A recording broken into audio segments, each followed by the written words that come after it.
વિદ્યાર્થી મિત્રો, chapter number 6 આનુવંશિકતાનો આણ્વીય આધાર. હવે પહેલું તો આણ્વીય આધાર આનુવંશિકતા માટે. આનુવંશિકતા એટલે પેઢી દર પેઢી લક્ષણો વારસામાં ઉતરી આવવા. પિતૃમાંથી લક્ષણો કોનામાં ઉતરી આવવા? તો સંતતિમાં લક્ષણો ઉતરી આવવા. કોઈ પણ પિતૃ હોય એનામાંથી લક્ષણો કોનામાં ઉતરી આવે છે? તો એના સંતાનમાં, એની સંતતિમાં ઉતરી આવે, જેને આપણે આનુવંશિકતા કહીએ છીએ. તો આના માટે શું જવાબદાર છે? તો આપણે કહીશું ડીએનએ જવાબદાર છે, કોઈક કહેશે આરએનએ જવાબદાર છે. ઇન શોર્ટ આને આપણે ન્યુક્લિક એસિડ કહીશું અથવા જનીન દ્રવ્ય કહીએ. તમે જનીન દ્રવ્ય શબ્દથી વાકેફ છો. તો અહીંયા આપણે આ ચેપ્ટરમાં ડીએનએ આરએનએની રચના અને કઈ રીતના જનીન કામ કરશે અને આનુવંશિકતા વારસામાં ઉતરી આવે છે એ વાત આપણે કરીશું. સૌથી પહેલાં આપણે વાત કરીએ કે કોઈ પણ સજીવ હોય એટલે એને જૈવિક તંત્ર કહીશું. તો એમાં બે પ્રકારના ન્યુક્લિક એસિડ આપણને જોવા મળશે. કેટલા ન્યુક્લિક એસિડ જોવા મળશે? બે પ્રકારના ન્યુક્લિક એસિડ જોવા મળશે. એક છે ડીએનએ અને બીજો છે આરએનએ. ડીએનએનું પૂરું નામ શું છે? ડીઓક્સીરિબોન્યુક્લિક એસિડ. ડીઓક્સીરિબોન્યુક્લિક એસિડ. આરએનએનું પૂરું નામ શું છે? તો રિબોન્યુક્લિક એસિડ. હવે આ જે ડીઓક્સીરિબોન્યુક્લિક એસિડ કે રિબોન્યુક્લિક એસિડ છે એની અંદર એનું જો બંધારણ જોઈએ તો આપણે એવું કહીએ છીએ કે પોલીન્યુક્લિયોટાઇડ શૃંખલા છે. પોલીન્યુક્લિયોટાઇડ શૃંખલા જે એકબીજા સાથે જોડાયેલી હોય છે અને ડીએનએ કે આરએનએનું સ્ટ્રક્ચર બનાવે છે અથવા તો એ શૃંખલા બનાવે છે. તો પોલીન્યુક્લિયોટાઇડ શૃંખલામાં શું આવેલું હોય? તો એની અંદર શર્કરા છે, તો 5 કાર્બન ધરાવતી શર્કરા, નાઇટ્રોજન બેઝ અને ફોસ્ફેટ સમૂહ છે, જેના દ્વારા એક ન્યુક્લિયોટાઇડ બને. આવો એક ન્યુક્લિયોટાઇડ બીજા સાથે, બીજો ત્રીજા સાથે જોડાય એટલે એક પોલીન્યુક્લિયોટાઇડ શૃંખલા બને. આવી શૃંખલાઓ બે એકબીજાને વીંટળાય તો એને આપણે શેના તરીકે ઓળખીએ છીએ? તો ડીએનએ તરીકે ઓળખીએ છીએ. હવે મોટાભાગના સજીવોમાં જનીન દ્રવ્ય તરીકે આપણને શું જોવા મળશે? તો ડીએનએ. પણ કેટલાક એવા વાયરસ છે કે જેમાં જનીન દ્રવ્ય તરીકે આરએનએ પણ આવેલું હોય અને આવા વાયરસ કે જેમાં જનીન દ્રવ્ય તરીકે આરએનએ હોય એને રેટ્રો અથવા તો રિટ્રો વાયરસ તરીકે પણ ઓળખી શકાય. કારણ કે એની અંદર જનીન દ્રવ્ય તરીકે શું આવેલું છે? તો આરએનએ આવેલું છે. અને એટલા માટે જ્યારે એમનામાં આરએનએ જનીન દ્રવ્ય તરીકે હોય તેમની દવા શોધવી બહુ મુશ્કેલ થઈ જાય. જેમ કે HIV વાયરસ, કોરોના વાયરસ. તો આ બધાની દવા ના શોધાવાનું કારણ જ એ હોય છે કે એમનું રિસર્ચ કરવું બહુ અઘરું હોય છે, કારણ કે એમનામાં જનીન દ્રવ્ય તરીકે ડીએનએની પણ શું છે? આરએનએ. તો ડીએનએને સરળતાથી ઉકેલી શકાય પણ આરએનએને એટલું સરળતાથી ઉકેલી શકાતું નથી. હવે આરએનએનું કામ જોઈએ. કેટલાક મેં કહું કે કેટલાક વાયરસમાં જનીન દ્રવ્ય તરીકે આરએનએ હોય છે, પણ મોટાભાગે આરએનએનું કામ શું છે? તો કે એને સંદેશાવાહક તરીકેનું કામ કરે છે. જે આપણે આરએનએના પ્રકારની જ્યારે વાત કરીશું આગળ, ત્યારે આપણે આ વાત કરીશું કે એના જુદા જુદા પ્રકાર છે, એમાં વાત કરીશું. સંદેશાવાહક તરીકેનું કામ કરે છે. બીજું એનું કામ છે સંરચનાત્મક. સંરચનાત્મક એટલે રચના જ્યારે થતી હોય, ડીએનએની રચના થતી હોય તો એમાં પણ આરએનએ જરૂરી છે. પ્રોટીનની રચના થતી હોય તો એમાં પણ આરએનએ જરૂરી છે. એટલે સંરચનાત્મક. પછી અનુકૂલ કારક તરીકે અનુકૂલન સાધવાનું હોય. કોઈ જગ્યાએ જ્યાં બેનું જોડાણ કરવાનું હોય તો ત્યાં પણ એની જરૂર પડે છે. અને ઉત્પ્રેરક તરીકે એટલે કોઈ પ્રક્રિયાને ઝડપી બનાવવાની છે તો એવા અણુ તરીકે પણ આરએનએ કાર્ય કરે છે. તો આરએનએ સંદેશાવાહક તરીકે, અનુકૂલ કારક તરીકે, ઉત્પ્રેરક અણુ તરીકે અને સંરચનાત્મક કાર્ય કરે છે. આ આરએનએના કાર્ય થાય. સાથે સાથે એ કેટલાક વાયરસમાં આનુવંશિક દ્રવ્ય તરીકે પણ આપણને જોવા મળશે. હવે આ ચેપ્ટરમાં આપણે જ્યારે શરૂઆત કરીએ તો પહેલો પ્રશ્ન આપણે આવશે કે ડીએનએની રચના. તો ડીએનએની રચનામાં આપણે વાત કરીએ છીએ તો એને ડીએનએની રચનાની વાત કરીએ ડીએનએ તો એનું પહેલું પૂરું નામ આવે. તો પૂરું નામ જે છે એનું એ થશે ડીઓક્સીરિબોન્યુક્લિક એસિડ. એનું પૂરું નામ શું છે? ડીઓક્સીરિબોન્યુક્લિક એસિડ. આ એનું પૂરું નામ છે. તો ડીએનએને શું કહેવામાં આવે છે કે લાંબી પોલિમર શૃંખલા છે. ડીએનએ શું છે તો કે ન્યુક્લિયોટાઇડ્સની લાંબી પોલિમર શૃંખલા. ડીએનએ શું છે?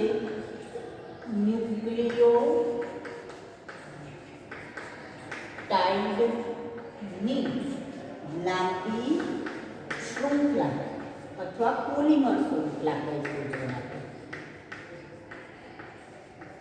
પોલિમરનો મતલબ શું થાય? એક મોનોમર બીજા સાથે, બીજો ત્રીજા સાથે જોડાય એટલે એને કહેવાય પોલિમર. એક અણુ બીજા સાથે, બીજો ત્રીજા સાથે જોડાય તો ન્યુક્લિયોટાઇડની લાંબી પોલિમર શૃંખલા, જેને આપણે શેના તરીકે ઓળખીએ છીએ? ડીએનએ તરીકે ઓળખીએ છીએ.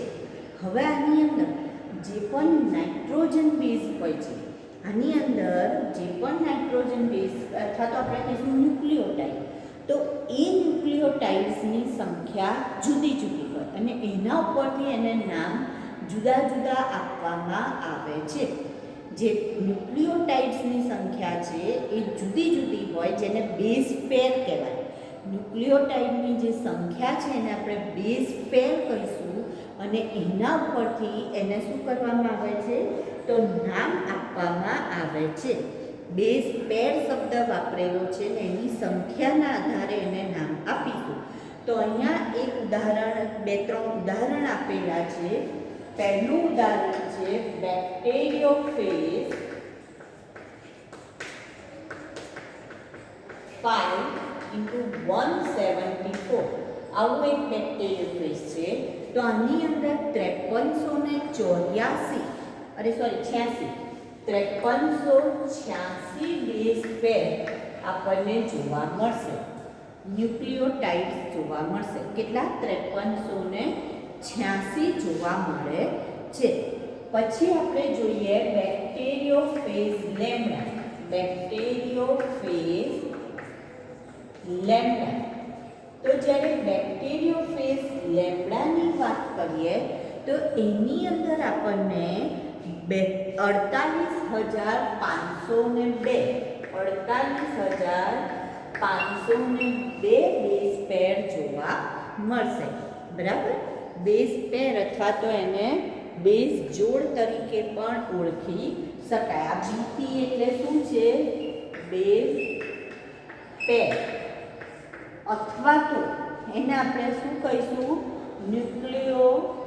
ગુજરાતીમાં ન્યુક્લિયોટાઇડની જોડ. તો કેટલી જોવા મળે છે? તો આટલા ન્યુક્લિયોટાઇડ, અહીંયા આટલા ન્યુક્લિયોટાઇડ્સ જોવા મળે છે. પછી ઇસ્ચેરિશિયા કોલાઈ બેક્ટેરિયાનું ઉદાહરણ આપેલું છે, જેની અંદર આપણને 4.6 ગુણ્યા 10⁶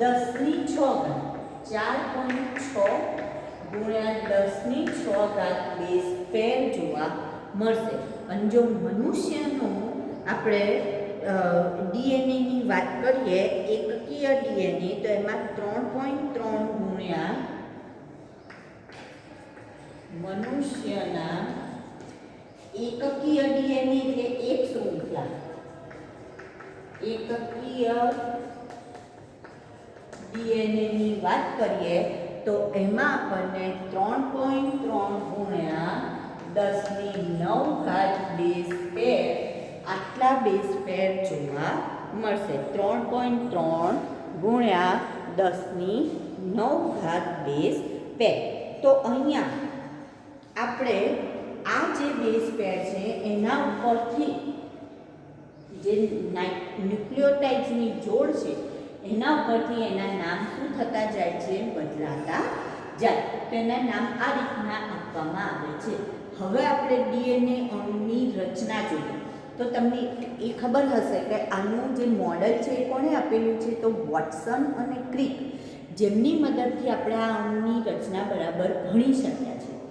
પહેલાં આપણે એની સામાન્ય આ જે ન્યુક્લિયોટાઇડ્સ છે એની વાત કરીએ તો કોઈ પણ એક ન્યુક્લિયોટાઇડની વાત કરીશું હવે આપણે.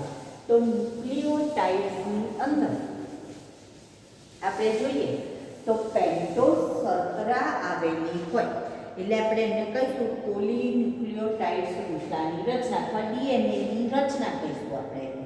ડીએનએની રચના વર્ણવો. પ્રશ્ન છે ડીએનએની રચના વર્ણવો, અથવા પ્રશ્ન કહીશું આપણે, અથવા આ ક્વેશ્ચન છે ડીએનએની સંરચના વર્ણવો અથવા પોલીન્યુક્લિયોટાઇડ શૃંખલાની સંરચના, અથવા પોલીન્યુક્લિયોટાઇડ શૃંખલાની સંરચના વર્ણવો. તો સૌથી પહેલા આપણે વાત કરીએ કે કોઈ પણ એક પોલીન્યુક્લિયોટાઇડ શૃંખલા હોય તો એની અંદર કોઈ પણ એક પોલીન્યુક્લિયોટાઇડ શૃંખલામાં શું આવેલું હોય, તો પહેલું પેન્ટોઝ શર્કરા. શું આવેલું છે, પેન્ટોઝ શર્કરા. તો ડીએનએમાં પેન્ટોઝ શર્કરા તરીકે કઈ શર્કરા આવેલી છે, ડીએનએમાં પેન્ટોઝ શર્કરા તરીકે ડીઓક્સીરિબોઝ શર્કરા આવેલી છે. આ કઈ શર્કરા છે, ડીઓક્સીરિબોઝ શર્કરા. બરાબર. સારું, હવે અહીંયા જો પેન્ટોઝ કહો એટલે કેટલા કાર્બન ધરાવે છે, 5 કાર્બન ધરાવે છે. અહીંયા આપણે એને 1 કહીએ, અહીંયા બીજો કાર્બન, અહીંયા ત્રીજો કાર્બન અને અહીંયા ચોથો તથા અહીંયા કયો કાર્બન છે, 5મો કાર્બન હોય છે. તો 5 કાર્બન વાળી શર્કરા જેને પેન્ટોઝ શર્કરા કહેવાય, નામ છે ડીઓક્સીરિબોઝ શર્કરા. બહુ ધીરે ધીરે હું આ ચેપ્ટર જવા દઉં છું, ખ્યાલ રાખજો. પેન્ટોઝ શર્કરાની વાત કરી આપણે. હવે ત્યાર પછી બીજું આપણે કહીશું નાઇટ્રોજન બેઝ. બીજું એમાં શું આવેલું છે, તો નાઇટ્રોજન બેઝ. હવે નાઇટ્રોજન બેઝ જે છે એ 2 પ્રકારના જોવા મળશે. કયા 2 પ્રકારના નાઇટ્રોજન બેઝ, તો એક છે પ્યુરિન પ્રકારના, એક કયા પ્રકારના, પ્યુરિન, અને બીજા કયા પ્રકારના છે, તો કે પિરિમિડિન. કયા પ્રકારના, પિરિમિડિન પ્રકારના. હવે પ્યુરિનના નામ યાદ રાખવાના છે તમારે, એજીઓજી, લોજી, સુનોજી. એનો મતલબ એજી. પ્યુરિનના કયા નામ છે, એ અને જી. એજી યાદ રાખવાનું છે, એજી પ્યુરિન. તો એ એટલે એડેનિન, એટલે કયો આવશે, એડેનિન, અને જી એટલે ગ્વાનિન. જી એટલે કયો આવશે, ગ્વાનિન. તો આમાં જે એડેનિન આવું પ્યુરિન કેમ કહે છે, કારણ કે એમાં 2 રિંગ આવેલી છે. જો આનું જે સ્ટ્રક્ચર જોઈએ ને, તો આનું સ્ટ્રક્ચર આ રીતનું છે.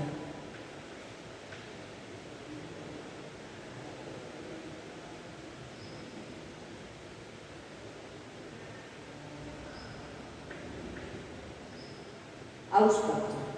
તો આમાં 1 અને 2 રિંગ આવેલી હોય એટલે પ્યુરિન.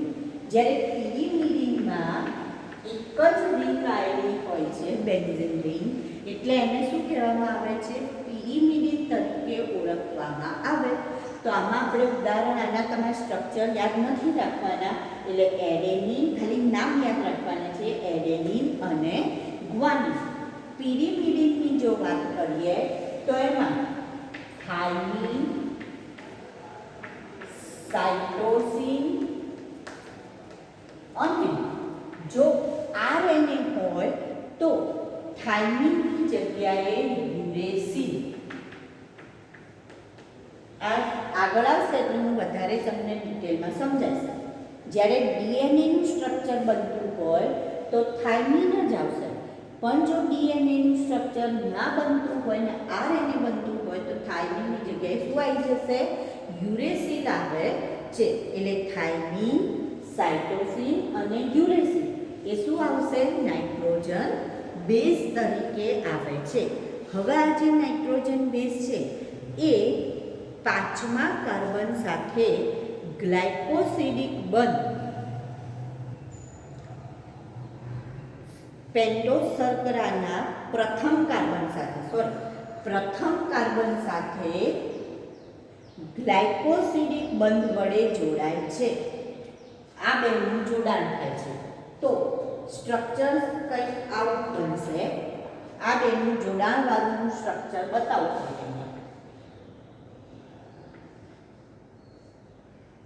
પહેલા કાર્બન ઉપર થોડું મોટું દોરું એટલે તમને વધારે આઈડિયા આવે.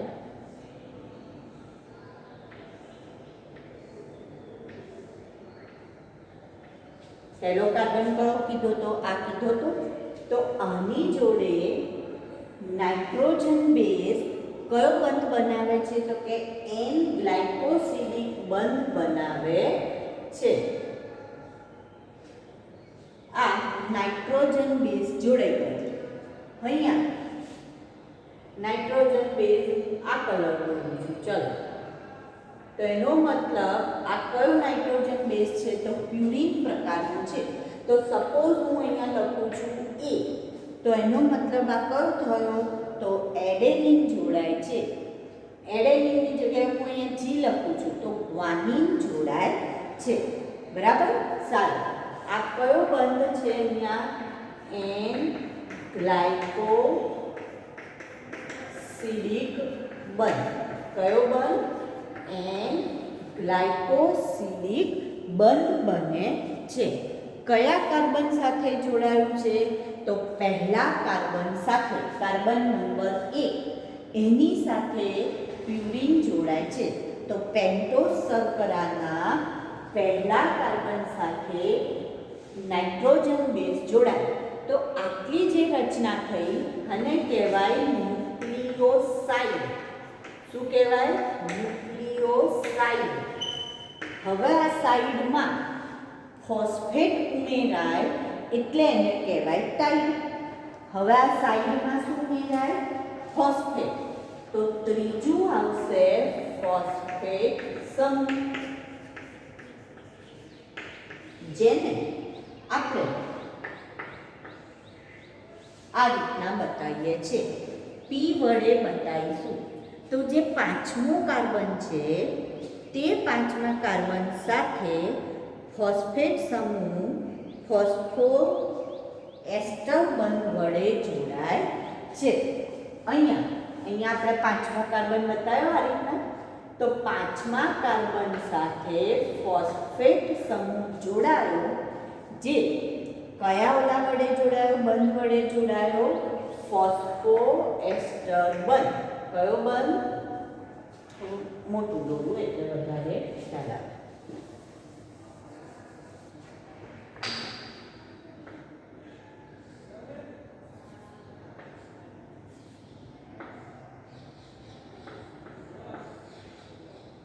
તો આને કયો બંધ કહીશું આપણે? ફોસ્ફો એસ્ટર બંધ. તો ટૂંકમાં હવે આ જે ન્યુક્લિયોસાઇડ હતું એમાં ફોસ્ફેટ જોડે ગયો એટલે હવે એ શું બની ગયું? તો હવે એને શેના તરીકે ઓળખીશું? ન્યુક્લિયોટાઇડ તરીકે ઓળખે છે. તો આ એક ન્યુક્લિયોટાઇડ બન્યું. આવો બીજો ન્યુક્લિયોટાઇડ ત્રીજો ન્યુક્લિયોટાઇડ, ચોથો ન્યુક્લિયોટાઇડ, એવા ન્યુક્લિયોટાઇડ ગોઠવાતા છે. ધારો કે આની નીચે હું બીજો ન્યુક્લિયોટાઇડ ગોઠવું તો બે ન્યુક્લિયોટાઇડ જે છે એ એકબીજા સાથે એમનો જે પાંચમો કાર્બન છે જ્યાં ફોસ્ફેટ બંધ છે ત્યાંથી જોડાણ પામશે.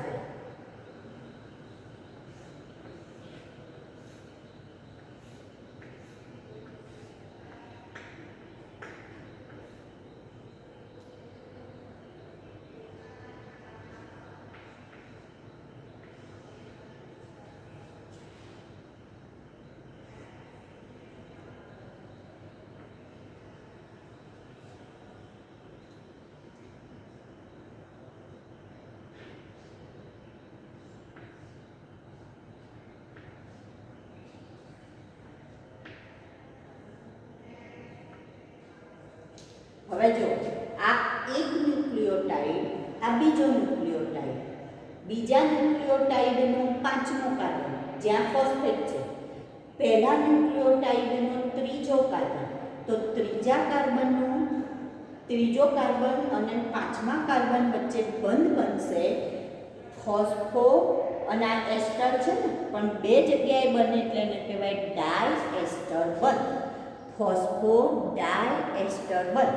તો આવી રીતના એક ન્યુક્લિયોટાઇડ, બીજો ન્યુક્લિયોટાઇડ, ત્રીજો ન્યુક્લિયોટાઇડ એકબીજા સાથે જોડાશે અને પોલીન્યુક્લિયોટાઇડ શૃંખલા બનાવે છે. કઈ શૃંખલા બનાવશે? પોલીન્યુક્લિયોટાઇડ શૃંખલા બનાવે છે. બરાબર. તો પોલીન્યુક્લિયોટાઇડ શૃંખલા બનાવવા માટે જો પેન્ટોઝ શર્કરા, નાઇટ્રોજન બેઝ અને ફોસ્ફેટ સમૂહ. પેન્ટોઝ શર્કરામાં ડીઓક્સીરીબોઝ શર્કરા, જો આની જગ્યાએ ડીએનએની જગ્યાએ આરએનએ હોય તો અહીંયા બીજો કાર્બન છે ત્યાં એક OH ઉમેરાઈ જાય, વધારાનું OH ઉમેરાઈ જાય. બરાબર. તો એને ડીઓક્સી નહીં પણ શું કહીશું? રિબોઝ શર્કરા તરીકે આપણે ઓળખીએ છીએ. નાઇટ્રોજન બેઝમાં પ્યુરિન અને પિરિમિડિન. પ્યુરિન બે રિંગ ધરાવે, પિરિમિડિન. ફોસ્ફેટ સમૂહ અને આ રીતના ગ્લાયકોસિલિક બંધ અને ફોસ્ફોએસ્ટર બંધથી શું બને છે? એક ન્યુક્લિયોટાઇડ. એક ન્યુક્લિયોટાઇડ બીજા ન્યુક્લિયોટાઇડ સાથે ફોસ્ફોડાયએસ્ટર બંધથી, ડાય એટલે બે જગ્યાએ, ડાયએસ્ટર બંધથી જોડાય છે. તો આ શું બની ગયું? પોલીન્યુક્લિયોટાઇડ શૃંખલા બની. બરાબર. એક પોલીન્યુક્લિયોટાઇડ શૃંખલા જે છે એ આ રીતના આ એક પોલીન્યુક્લિયોટાઇડ શૃંખલા બની. એનો એક છેડો મુક્ત રહ્યો જે 3' કહેવાય અને બીજા છેડે પાંચમો કાર્બન મુક્ત રહ્યો જેને કહેવાય 5'. પહેલા કાર્બન પર ત્રીજો મુક્ત રહ્યો તો 3', બીજા ઉપર છેલ્લે 5' મુક્ત રહેશે. હવે આની સામે બીજી પોલીન્યુક્લિયોટાઇડ શૃંખલા જેને 5' છેડો અને 3' છેડો મુક્ત હોય એવી બે શૃંખલાઓ એકબીજાની સામે આવશે અને જ્યારે એ એકબીજા સાથે અમળાય અથવા તો એકબીજાને આ રીતના વીંટળાય અને જે રચના બનાવશે, અહીંયા 5' છેડો, 3', અહીંયા 3' એની સામે 5'. તો આ જે રચના બની એને આપણે શેના તરીકે ઓળખીએ છીએ? ડીએનએ તરીકે ઓળખીએ છીએ. તો આવી રીતના ડીએનએનું કુંતલ આકાર રચના આપણને પ્રાપ્ત થશે. તો અહીંયા હવે આપણે પહેલામાં જોઈએ તો જેમ આ એ અને ટી હતા એવી જ રીતના એક પોલીન્યુક્લિયોટાઇડ શૃંખલા છે. તો હવે એની સામે આપણે જોઈએ તો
આ રીતના આપણને આ એક ન્યુક્લિયોટાઇડ શૃંખલા, આ બીજી ન્યુક્લિયોટાઇડ શૃંખલા અને બે સામસામે આ રીતના એકબીજા સાથે જોડાશે.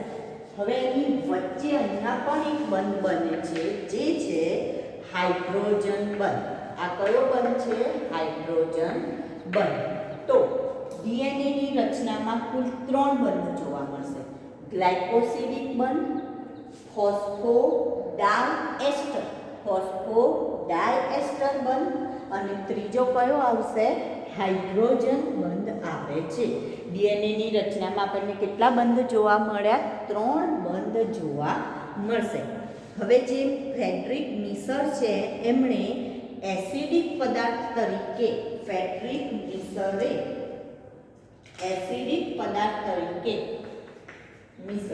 એમણે એસિડિક પદાર્થ તરીકે ડીએનએનું આપણને સ્ટ્રક્ચર આપ્યું.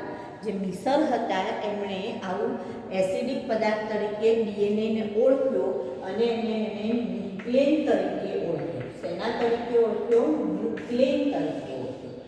પછી જ્યારે પણ એનું બંધારણ આવું જે દ્વિઅણુવાળું હતું ને કુંતલ હતા, એવું બંધારણ એટલો બધો મોટો અણુ હતો કે એ જોઈ શક્યા નહીં અને એ શોધી શક્યા નહીં. એટલે ત્યાં એમની વાત પૂરી થઈ ગઈ. પછી જ્યારે એક્સરેની શોધ થઈ, એક્સરેની શોધ વિલ્કિન્સને કરી હતી. વિલ્કિન્સ અને ફ્રેન્કલિને કરી હતી એક્સરેની શોધ.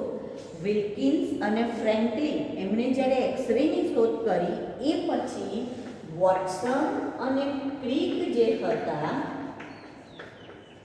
એમણે ડીએનએની બેવડી કુંતલમય રચનાનું સ્ટ્રક્ચર આપણને આપ્યું. ડીએનએની બેવડી કુંતલમય રચના વિશે આપણને વાત કરી, જે આપણે આવતા વખતના ટોપિકમાં લઈશું.